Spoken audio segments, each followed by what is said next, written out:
WCBI News at 6 starts now. Hey everyone, we begin with breaking news out of Lee County tonight. One person is dead after an afternoon accident or shooting in the SKYLINE community in Lee County. Sheriff Jim Johnson says the shooting happened at a tire store on Highway 178 after 3 o'clock. Officers arrived to find one victim in the store and the second about 150 yards away where he had fled while continuing to shoot at his attacker. Both victims were taken to the hospital. One of them died a short time later. A third person is in custody and being questioned in the case. Sheriff Johnson says this was an isolated incident involving these 3 individuals. A former employee of the Webster County Jail is sentenced to prison in connection with the 2019 investigation into illegal activity at the facility. Santana Townsend was indicted on 2 counts of sexual contact with an inmate and 1 count each of furnishing contraband to an inmate and possession of a controlled substance in a jail facility. In an agreement with prosecutors, the former jailer pled guilty to the contraband charge and the others were dismissed. She was sentenced to 10 years with all 10 suspended. She will serve 5 years probation. She also agreed to continue to cooperate with the MBI in this investigation.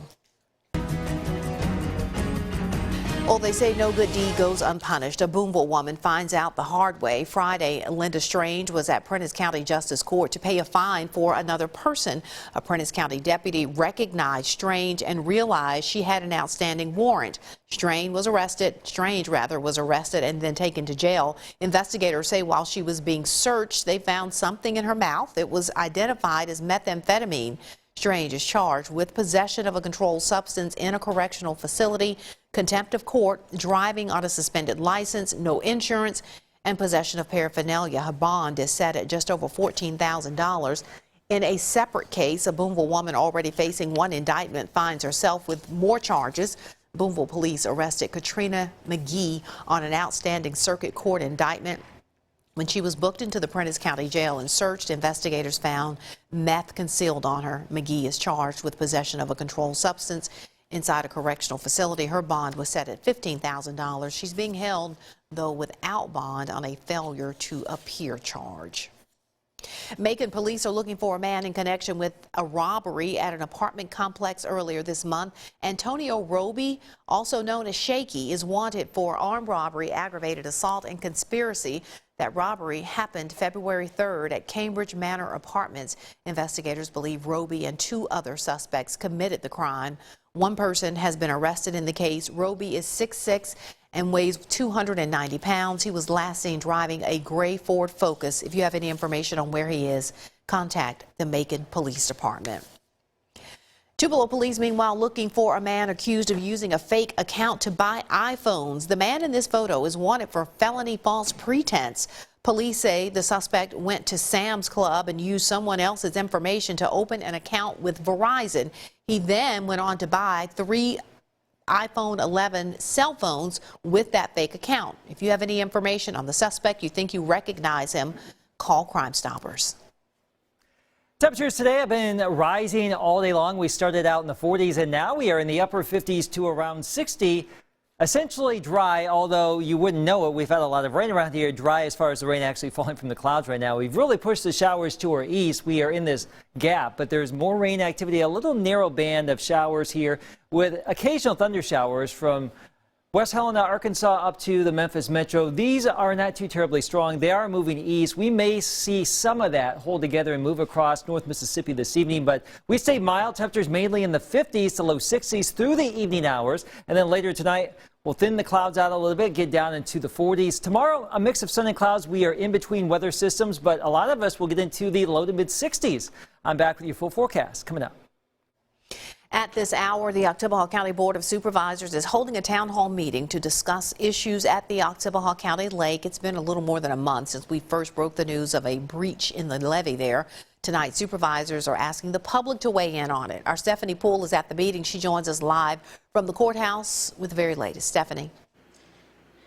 Yes, Andrea, there is a packed house tonight here at the courthouse. Every seat has been filled. Even some residents have to line the walls just to be included in the discussion. Now, this meeting has only been in session for 30 minutes, and there are tons of rising concerns and questions, but the biggest one seems to be what's next. what is the safety of their homes, and county supervisors are making sure that every resident can be included in this discussion about the plan of action. As I mentioned before, today at 5 o'clock, county supervisors approved a resolution to pay for half of the repairs that are needed to fix the lake, and I'll have more information for you tonight at 9 and 10 p.m. But for now, reporting in Starkville, Stephanie Poole, WCBI News. A road washout is causing changes to bus pickup and drop-offs for some Saltillo families. Lee County school officials say a school bus will not be able to travel on County Road 2296. So that means that families of students who ride on this road will need to have their students meet the bus at the end of the road. Now, the pickup time for the bus will be 6:45 a.m. The drop-off for those students will be at 3:50 p.m. School district officials say they will notify parents, families when the road is repaired. The southern half of Gardner Boulevard in Columbus is closed to through traffic until Saturday as city workers repair this sinkhole. The road will be closed from Highway 182 to Maxwell Lane. Southbound traffic coming from Waterworks Road will be diverted at Hemlock Street next to Cash and Carry Building Supply and then routed down Browder. Businesses will still be accessible to employees and customers, but all other traffic is prohibited on this road. A severe landslide in Choctaw County has forced the closing of a busy road there. The highway between Reform and Sturgis Road and State Route 790 has been closed since Friday. That stretch of road is between Ackerman and Eupora. Our Bobby Martinez saw the landslide firsthand today. He joins us in the studio with the latest on what's happening with that. Bobby. According to Mississippi Department of Transportation, the cause of the landslide has been the persistent rainfall, and residents in the area are hoping this road can be prepared as soon as possible before it gets worse. It looked real bad, I don't want to fall in. Residents expressing concern Monday, days after a severe landslide was discovered on State Route 9 in Choctaw County.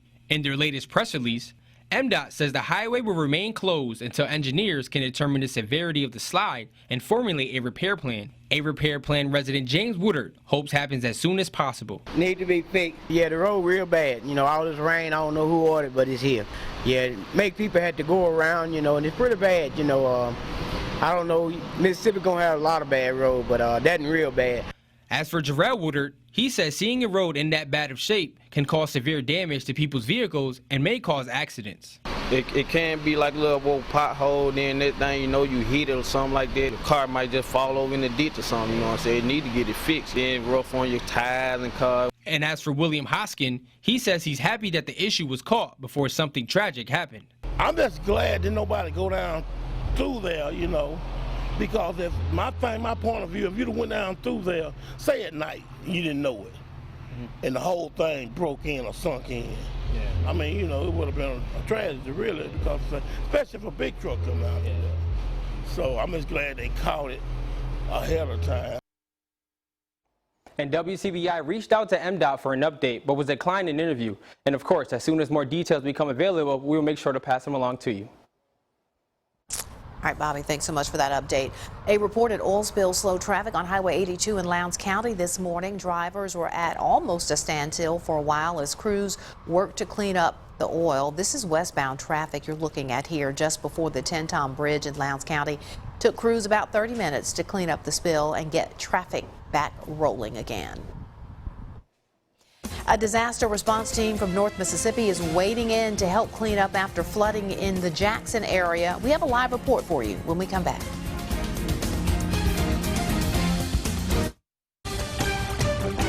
You're watching WCBI's News at 6 with Andrea Self.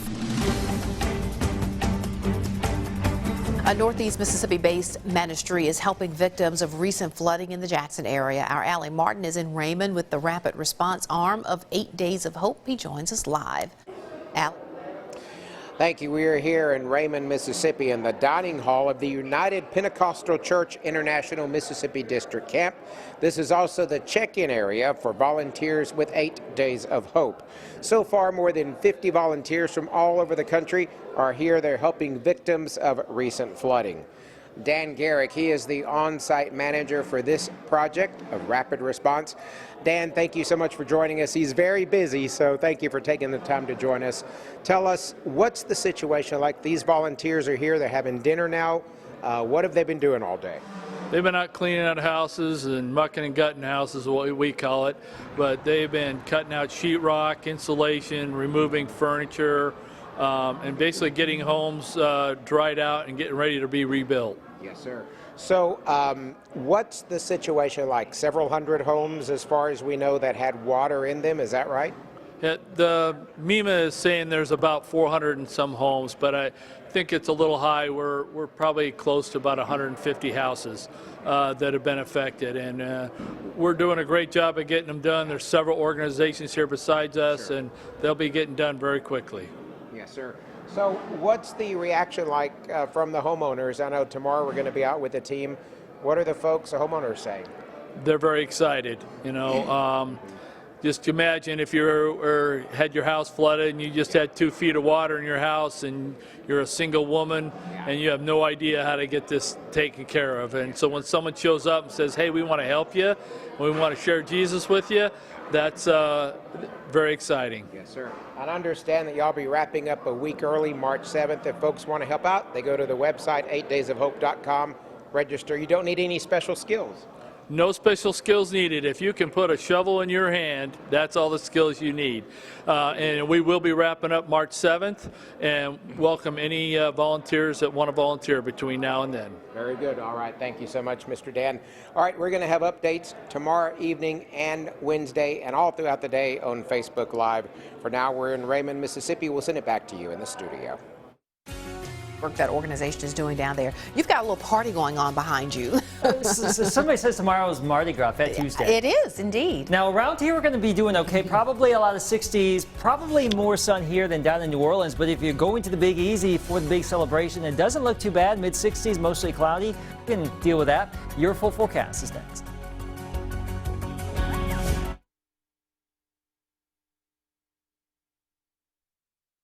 Your WCBI First Alert AccuWeather forecast with Chief Meteorologist Keith Gibson.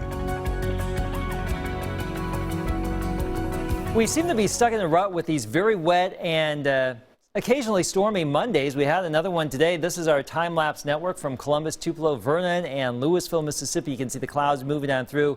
Wet weather, heavy rain at times, anywhere from 1/4 of an inch to over an inch to 1.5 inches. But most of the rain is now done.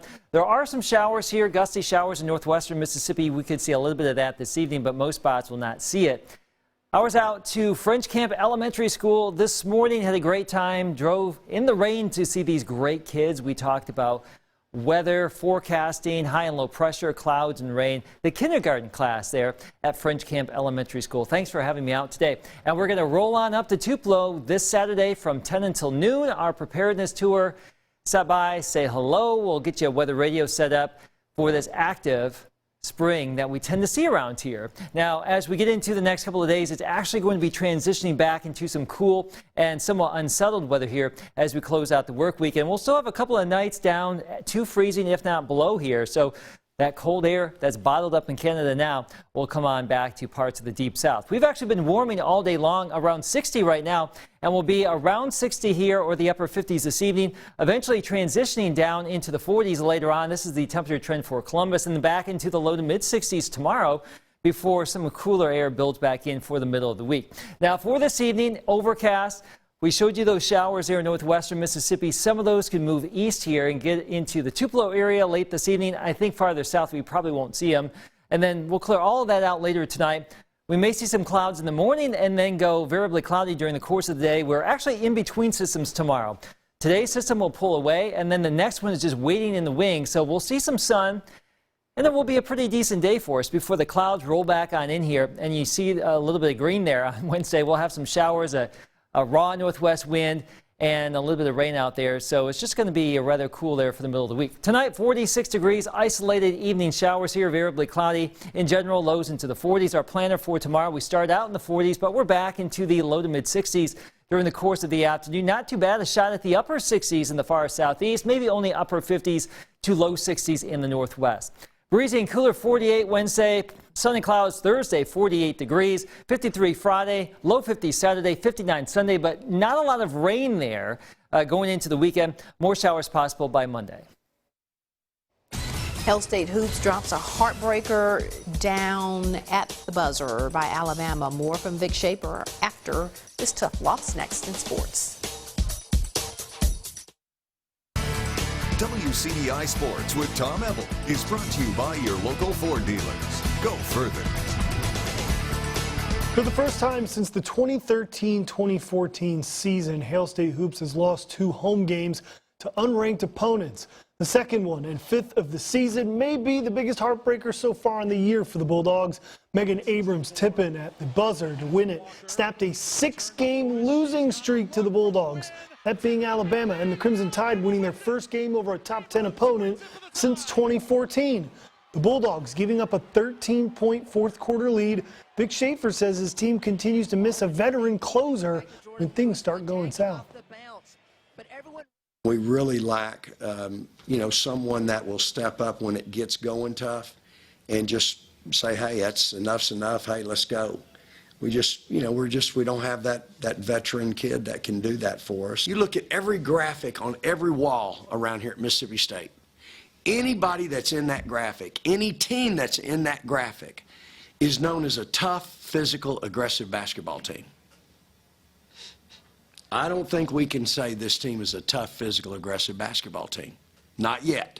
They will be, but they're not yet. Bulldogs drop 1 spot in the latest polls to number 10. Mississippi State hosting Arkansas coming up on Thursday. Ole Miss ace Doug Nikhazy named SEC Pitcher of the Week, leading off the Rebels' second ever team no-hitter. Nikhazy pitched 6 shutout innings, striking out 9 in the 13-0 win over Xavier. It's Nikhazy's 3rd career weekly SEC honor. Adding to the weekly honors for Ole Miss baseball, junior shortstop Anthony Servideo named National Player of the Week by Collegiate Baseball. Servideo batted .500 on the week, homered 3 times, including a walk-off against Alcorn State, along with 7 RBIs and 6 runs scored. Servideo and the Rebels prepare to face in-state rival Southern Miss coming up on Tuesday. The latest college baseball polls for the 3rd week of the season. Mississippi State, a unanimous top 10 team amongst major college baseball publications. Baseball America has the Bulldogs number 4. Perfect Game, the Bulldogs at number 6. Collegiate Baseball, number 6 as well. And D1 Baseball tabbing Mississippi State at number 8. As for Ole Miss, their surge up the rankings continues. Baseball America listing the Rebels at number 13. Perfect Game has the Rebels at 16. Collegiate Baseball at number 14. And D1 Baseball at number 15.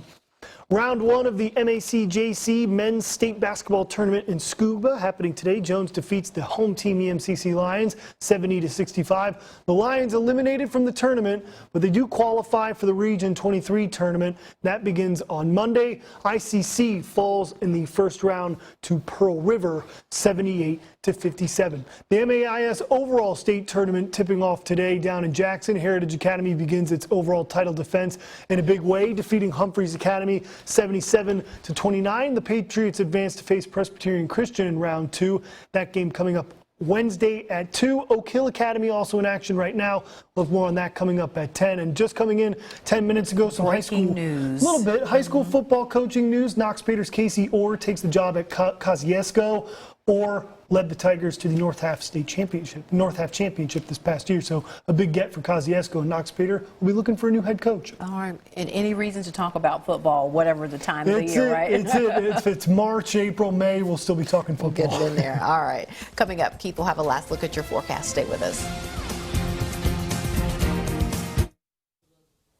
Students at the Mississippi School for Mathematics and Science got an inside scoop of what it's like to work on a presidential campaign. The MSMS Young Democrats and the MUW College Democrats host from the campus to the White House event. This event featured 2 MSMS alums now working for Michael Bloomberg and Elizabeth Warren's presidential campaigns. The 2 shared how they got involved and why it's so important in today's political climate.